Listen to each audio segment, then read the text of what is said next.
আমি ভিডিও আমি জীবনে দেখেছি, শুনেন। তুমি কোন বাস?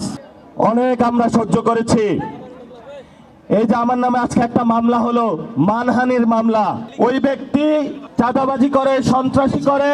তা এমন লোকের কোনো মান থাকতে পারে না, যার মান আছে তারই তো মানহানি হয়। মামলা করেছে আরেকজনকে দিয়ে, গোপনে গিয়ে হলো সাক্ষী হিসাবে উপস্থিত হয়েছে। এগুলাকে আমরা বলবো গুপ্ত।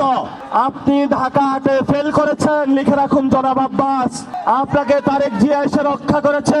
তারেক জিয়া যদি এসে রক্ষা না করত, তাহলে আপনি মির্জা আব্বাসের ছুনোপুটিও আমরা ঢাকা হাটে খুঁজে পাইতাম না।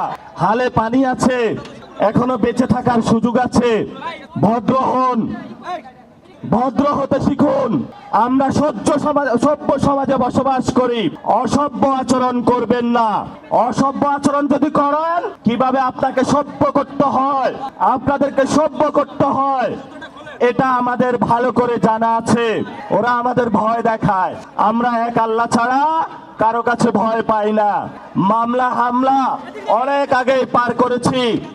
শেখ হাসিনার আমলে রিমান্ডে নিয়ে আমাকে মাথা নিচের দিকে দিয়ে, পা উপর দিকে দিয়ে সারা রাত নির্যাতন করেছিল। কখনো আপোষ করার চেষ্টা করি নাই। তুমি কোন বাস?